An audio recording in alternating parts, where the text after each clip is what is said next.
Wassalatu wassalamu ala rasulillah Muhammad sallallahu alaihi wasallam. Mheshimiwa Sheikh Kata Mazeze, Sheikh Haji Muhammad Dango, mkuu wako,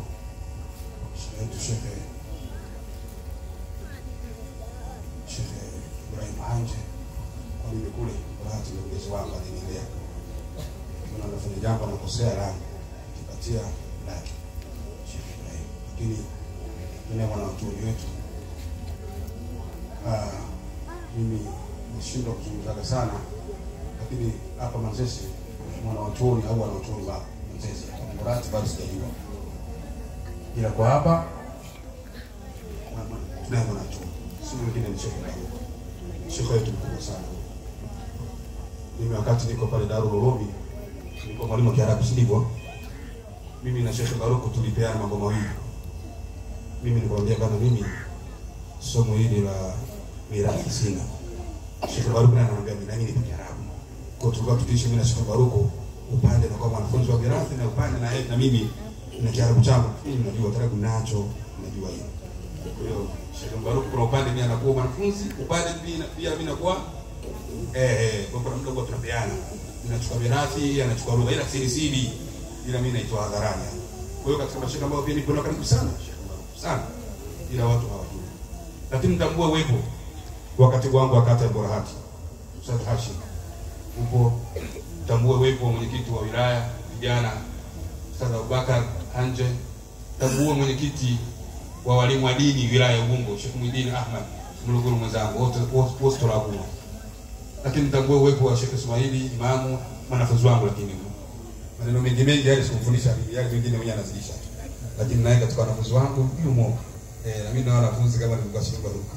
Tambua uwepo mheshimiwa katibu wa kata ya Manzese Ustadh Naso huko, bila kumsahau msemaji bingwa wa kata ya Manzese Ustadh Khamis wa Kobero, lakini nisimsahau shemeji yangu wewe mtaje mwanachuoni kweli mwanachuoni, lakini mimi aliferuzi huyu ni shemeji yangu, dada yangu, nimemwozesha.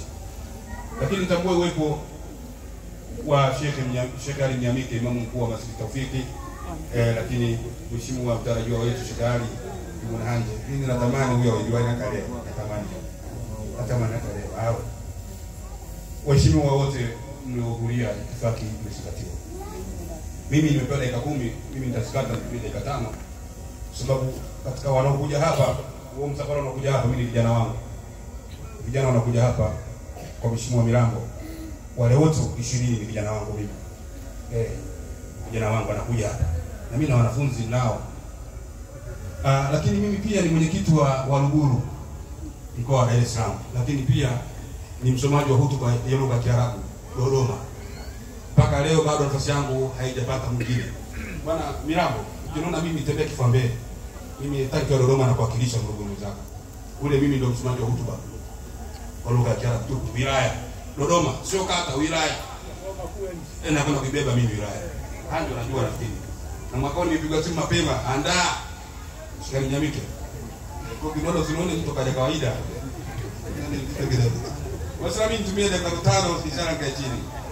Waislamu kuna muda natoa dogo tufurahi kidogo. Si hivyo Ndio hapa tukunda kumuona bwana. Sheikh Mirambo ametukaribisha ili tufurahi. Tumuombe dua za zawadi, lakini pia tuwe tabasamu. Waislamu, mimi nimepewa mada ambayo inapaswa kutumia dakika 5 tu. Nisizidishe. Mada nilopewa nizungumzie mambo yanayohusiana na al-wahda, yani umoja. Al-wahda, umoja. Umoja ni kitu ambacho katika dunia yetu ya leo, lao kama tungeushika umoja katika vile ambavyo Mungu alivyosema umoja, hali hii ambayo leo tumeifika tusingefika hapa. Tumefika hapa tulipofika ni kwa sababu tumepoteza umoja. Yaani ule umoja sasa hivi haupo.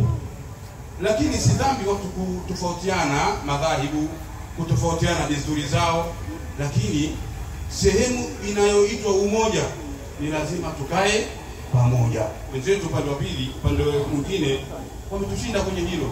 Sisi Waislamu kitu kikubwa ambacho tuko nacho katika dunia leo ni mfarakano tu basi.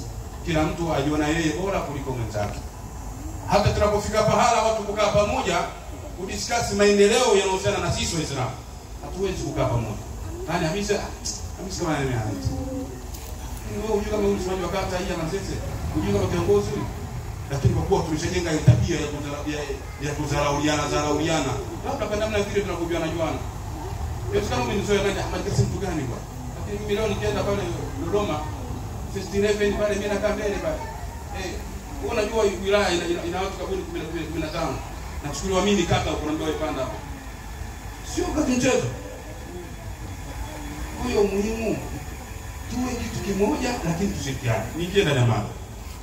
Kwa kuona umuhimu Mtume sallallahu alaihi wasallam, kwa kuona umuhimu wa watu kuwa pamoja, alipohama kutoka Makka kwenda Madina, jambo la kwanza alilofanya Mtume Muhammad sallallahu alaihi wasallam ni kuunganisha kati ya makabila mawili ambayo ni Aus na Khazraj au al-Khazraj na Aus.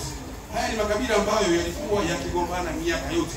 Inasemekana dari na dari wao wanagombana tu. Yaani hakuna mahusiano mazuri kati ya makabila haya mawili. Ni ugomvi wao ulidumu miaka na miaka, karne na karne. Mtume sallallahu alaihi wasallam kazi ya mwanzo alipofika Madina ni kuunganisha kati ya haya makabila mawili, baina ya Khazraj wal Aus. Kwa nini amefanya hivi? Kwa sababu Mtume sallallahu alaihi wasallam lao asingefanya hivi kuunganisha haya makabila mawili, hata yale aliyotaka kuwafikishia asingefaulu, kwa sababu kila mtu yupo katika upande wake. Kwa hiyo ili afanikiwe, nasema lazima you must be one thing. Lazima mwe kitu kimoja.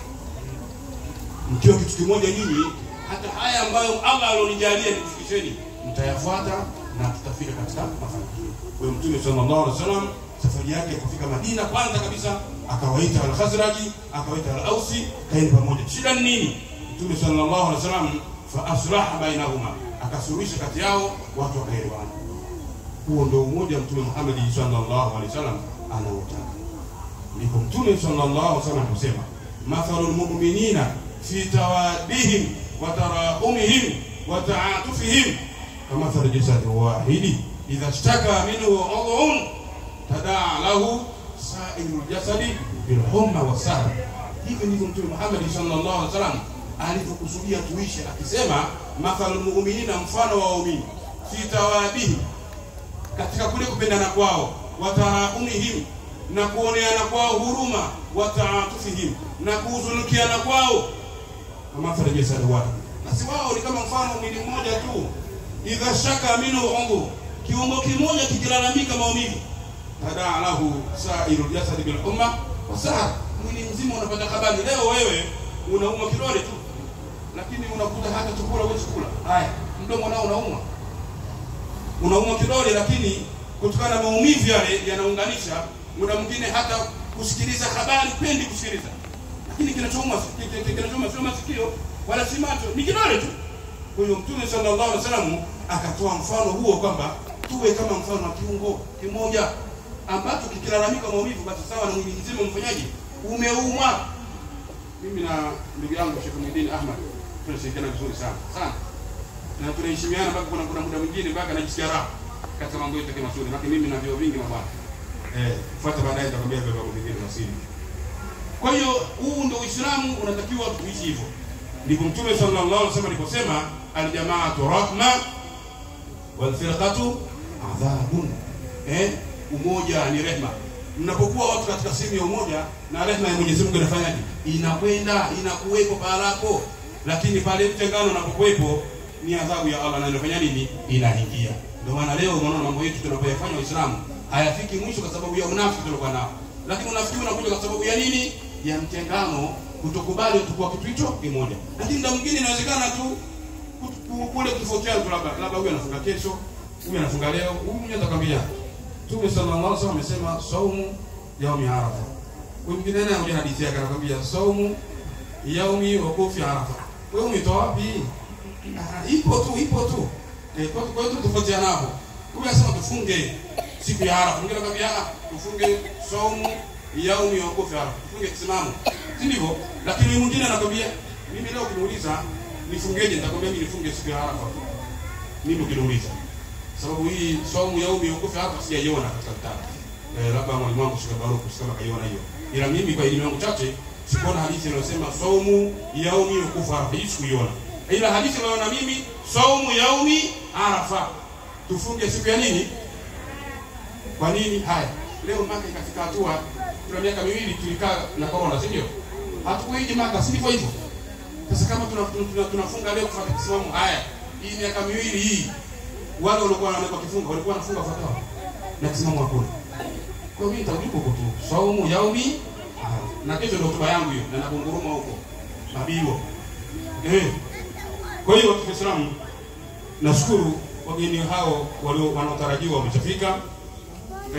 Mimi Mluguru wa Dar es Salaam, ni kitu wa Mluguru Dar es Salaam. Nimekuja kuwakilisha Waluguru wote mpaka Sheikh Ibn kuja kuwakilisha. Kwa hiyo baada ya kusema maneno haya nikushukuruni, lakini pia nikushukuru tena Sheikh Ibn Ahmad kwa sababu maendeleo haya nilofika hapa nisingefika bila wale bwana. Pamoja na maarifa yangu nilikuwa nayo. Lakini mwisho naweza nikapigwa pingu hapa au kaondoshwa mheshimiwa mwenyekiti Kobelo. Sasa kama nenda kama baba zangu naenda kwa Mluguru yule. Chairman wa Waluguru. Wassalamu alaykum wa rahmatullahi wa barakatuh.